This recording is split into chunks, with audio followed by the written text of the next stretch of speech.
Wait. You know what means you? Huh?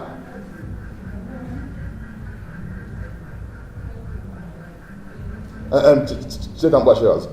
Can wash yours. Hello. Welcome, sir. Welcome, Chief. Yes. Nke anyị na-anụ ọdụ pipipim n'ọdụ papapam gị ji aka kwụsị mepe gate mekpute dogwo na ajazi aja abata be alọrịkwa level. Yes, my flight was cancelled. I cancelled the flight. Okay. Asịkwa m si ejiri ụdị ihe a mara gị gwara m na ị ga-anọ 1 week. We were not expecting you this soon. You're welcome, sir. No. Advance kwa sa ihe ahụ ejiri bata. Ama eni ba sị m agabara fuwe n'abalị ya ihe dị ụra. Heat megidere m generator mama m ihe mere na ya anyụ. Ọkụ aka anụ bere na arụ abụ ndị nepa wetezi ọkụ generally. Ọkụ nwe ike batakwa ebe a. Ọkụ anọdụ. No, sir. Hey, I heard. Tifimo. Sir? Was he ndị nepa bịara in Nayat? Oh, that day ndị nepa bịara bi check our meters. Where would I have gone? Where ought I go? I was around, wasn't I? I was. Ya na anom ya. Ndị nepa bịa. Anom igbo pipi mgbapụta na gate ya wụrụ ha. So I ushered them in as usual. So ha bidozi ọnụ. Anom ya mbọsa ha bịa. Ole ka ha dị? 1, 2, 3, 4. 4. Otu onye nya ha anya. Then mmanụ atọ. Wunde nke batara abata, then the driver onye remain into the car. Chere. Ụmụ okorobịa atọ. Atọ ka ha dị. Batara na my compound. Yes, ha batara bịa n'ụzọ ọkụ. Ha batara my compound. Ha batara mmadụ abụọ abịa gaa mita nke anọ n'azụ ụlọ ebe. The general meter ke na-serve ọkụ to all of us. Ha mmadụ abụọ agawa ebe then madam akpọzie the other boy. Onye isi ha nke gụrụ ya agasa onye ka ahụ the main engineer. Ha sị enwere mita kwa nke nọ n'elu side room. Na enwere nke na-ada arụ so madam akpọzie ha banye ebe ahụ. Carry on the meter. Madam Profonye, behind my room. Ganuzi ọkụ, enwunye gị kpọrọ ofu onye n'ime ha. Ganuzi ọkụ ebe. Mụ na ndị ka anọkwa n'ebe a na-arụzi ọkụ, na-arụzi the meter. N'azụ ote ka anyị guzo. Ha wee ladara igoro m guzorokwa na-ele ha ịma na ịsa anyị monitor wa. Onye ọla batara nga anyị wụrụ monitor. So I became monitor. Madam akpọrọkwa n'ofu onye bawa inside. She became also monitoress to the boy ọ kpọrọ baiga inside. Carry on ụzọ ọkụ. Nwunye ya mere m. Chere. So ofu onye ka madam kpọrọ ba n'ime. Nwunye ya nọkwa n'ngwa. Ọgwụ anọ na-eji arụ ya ọkụ n'ime ụlọ ka o mebiri n'ime ụlọ ka anọ pa arụzie ya wa ọkụ. Ọ kpọrọ ofu onye kekwa Chere. Biko. Ka ọ kpọba n'ime. Ọ dị ọcha ka ọ dị ochi. Landlord. The boy ịbara inside gị hụ nwa ka ha gị n'ahụ. Nwa okorobịa ọmụ ote egbuwe gị hụ ahụ ọnụ ote ahụ ọnụ ya nọ ka ke Jesus Christ mgbe ha kpọbiri n'elu be Calvary.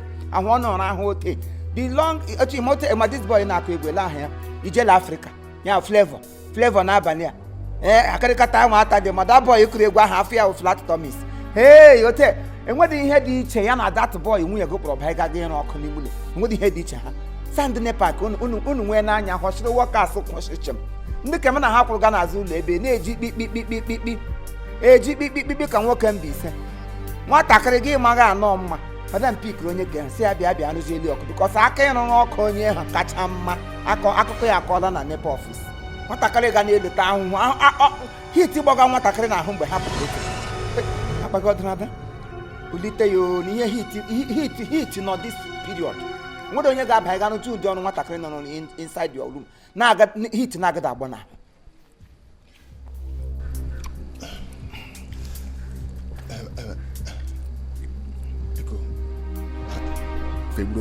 ọ sị ha buru oge ha na otu awa asọ obere ihe ịmakwa ihe nwatakịrị nọ ọrụ nọ n'ụlọ na ụdịkwa obere ọrụ ogodo ndị ka m nọ nga jidere ha lada ama m ihe m nọ n'ukwu lada ba jide ha n'ukwu obe ha nọ n'elu nga aha akpara nwa nkata ha ahụ niile ha nyere n'elu otu ete ka m nọ n'ala n'elu ma m jee ya maka na ọwa ọkụ anyị niile ga-eji ahụ ihe maka ọkụ wee ihe hiti oge ha gburu inside karịrị akarị nwatakịrị nọ ngwa adịghị mgbe anọ katazi ụjọ abịa m sa ya ọkwa ya dịwọka otiti ọbịa na-eti madam na-eti n'elu ndị ka na-eti ya dịwọka otiti ka ndị nepa na-eji enwe rapọ madam tiga madam krati ya dịwọka ọya ma anụ gị ọkụ onye rụgo ọkụ otiti wee otiti eji enye information otiti na-ahịa madam na-eti ndị nepa ka nọ na-eji na-eti ke nwa okorobịa ya na madam nọ n'ime ụlọ ha na-eto enwuru otiti ya na-akwụ ya na-aza mmemme nsa ya wụ ọkụ ka enwurukwa na-enwuru otiti kwụsị ya dị ka nga imege conduit wiring ịma conduit adịghị eteki ya izi ọ wee gbuwa ihe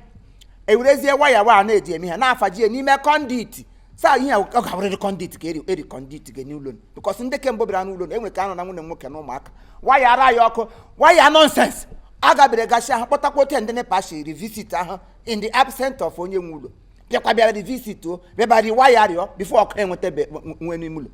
So what I saw that very day, it was so amiable. Onye ahụ na ọgbawara m obi machi, but nevertheless anụziela ọkụ anyị nepa wetezi ọkụ ugbu a ọkụ enwere ebe niile no ma agaghị agbata fuel before chi ejie. Welcome sir. Madam dịka ọ nọkwa n'ime anụrụ mgbe o mega call ọ dịka ọkpọga ndị na-ebute azụ ọ nọ inside ngwanụ nọ biko chifimo sir biko isi madam kpọrọ ya ba n'ime fegbu oge nọdụ enwekwana ihe nọ n'igbu oge ọwụ nga ọkụ dịrị mebidi ka a dịrị n'udu the hour ọkụ tekiri iji rụkwa ihe ha nọ onye ọkpọba n'ime dị ọcha nwanyị ọcha understatement nwatakịrị akpọrọ ya otu esiri kpọ kraịst kpọọ ya mgbe a na-asị kraịst kere anyị n'oyiyi nke ya gị hụ nwa ma ịhụ na kraịst ọwụ otu ọrị kraịst like enwere ụdị ndị ị ga-ahụ wepụrụ ha like ejima anya kudo ihu ndị ka wepụrụ ha kraịst like ndị kwe warịshị like onye ke fine boy ọma etu nwunye gị chaga ọwụ otu ọchaga ha akpa aba ị ga na-arụ ọkụ nwunye gị ọ gbalịrị nagide ihe niile ahụ because enwere ụmụ nwaanyị ọ ga-awụrụ ha gada anagideli ihe niile ahụ mere davin she nagided it anụrịa ya wa ọkụ na-aga gbata fuel